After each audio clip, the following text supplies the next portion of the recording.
జనా టైమ్స్ మాగలం ప్రజాపక్షం. విజేత కంటి వైద్యశాల డాక్టర్ వి హజరత్ కుమారి గారి సారథ్యంలో ఎన్నో వేల మందికి కంటి చూపు ప్రసాదించి రోగులకు అత్యాధునిక వైద్యాన్ని అందిస్తున్నారు. ఈహెచ్ఎస్ ఆరోగ్యశ్రీ ఇన్సూరెన్స్ కంపెనీ సౌకర్యాలతో పాటు నిరుపేదలకు ప్రతిరోజు ఉదయం వైద్య సేవలు ఉచితంగా అందించబడును. వెంటనే సంప్రదించండి. విజేత కంటి వైద్యశాల, కెనరా బ్యాంక్ పక్కన, బాబు ఐస్ క్రీమ్ ఎదురువీధి, Brindavanam, Nellore. Welcome to Jana times. Andhra Pradesh, విభజిత ఆంధ్రప్రదేశ్లో ఎంతోమంది చాలా వరకు మధ్యతరగతి కుటుంబీకులు ఆరోగ్యశ్రీ పైన ఆధారపడి ఉన్నారు. ఆరోగ్యశ్రీ ఒక్కసారి అన్ని హాస్పిటల్స్లో లేదు అని చెప్పడంతో మధ్యతరగతి కుటుంబీకులైతేనేమి, పేద కుటుంబీకులైతేనేమి చాలా వరకు డీలా పడిపోయి ఉన్నారు.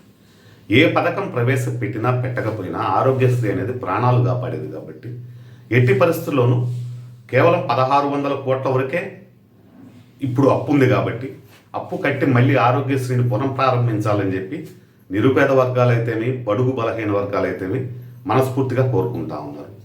చంద్రబాబు నాయుడు గారు ఇటీవల ఒక మంత్రి ఆరోగ్యశ్రీ చేయడం చాలా కష్టమవుతుంది, మీరు ప్రధానమంత్రి దాని కార్డు కింద తీసుకోండి అని చెప్పి చెప్పడంతో ఒక్కసారిగా నిరుపేదల హృదయాల్లో వారికి ఉన్న లోటుపాట్లు, వారికి ఉన్న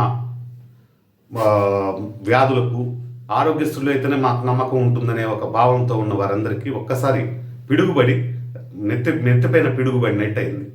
వెంటనే దీనిపైన చంద్రబాబు నాయుడు గారు స్పందించి ఏ పథకాలు ఇచ్చారో ఇవ్వరో అవన్నీ అప్రస్తుతం. కానీ ఏంటంటే ఆరోగ్యశ్రీ అనేది ప్రతి ఒక్కరికి ఒక దివ్య ఔషధం, ఒక వనమూలిక. అది దాన్ని మట్టుకు ఎట్టి పరిస్థితుల్లో చెడగొట్టకూడదు, దాన్ని అదే విధంగా కంటిన్యూ చేయాలా. వైఎస్ జగన్మోహన్ రెడ్డి గారు దిగిపోతూ కూడా 24 లక్షల రూపాయల ఆరోగ్యశ్రీ హెల్త్ కార్డులు ఇచ్చాడు. అదే క్రమంలో ఆరోగ్యశ్రీ అనేది నిరుపేద కుటుంబాలకైతేనేమి, బడుగు బలహీన వర్గాలకైతేనేమి చాలా వరకు ఆశాజ్యోతి.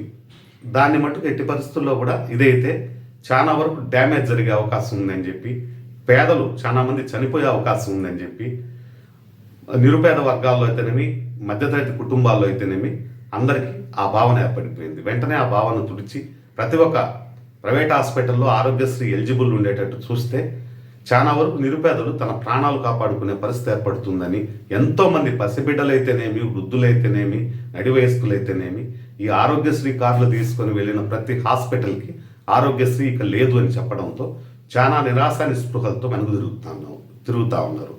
ఆరోగ్యశ్రీ కార్డు తీసుకెళ్ళాడంటే వాడు నిరుపేదైనా ఉంటాడు, మధ్యతరగతి కుటుంబీకుడైనా అయి ఉంటాడు. అన్నీ ఉన్నవాళ్ళు ఆరోగ్యశ్రీకి వెళ్ళరు, కార్పొరేట్ హాస్పిటల్స్కే వెళ్తారు, వాళ్ళు పే చేస్తే ఇచ్చేస్తారు.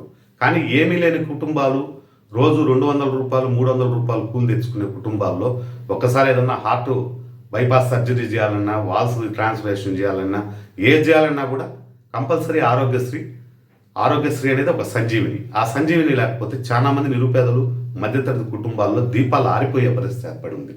వెంటనే టీడీపీ గవర్నమెంట్ స్పందించి ఆరోగ్యశ్రీకి ఊతమిచ్చి ఆరోగ్యశ్రీని మళ్ళీ బతికించాలని చెప్పి చాలా మంది నిరుపేదలు, బడుగు బలహీన వర్గాలు కోరుకుంటా ఉన్నారు.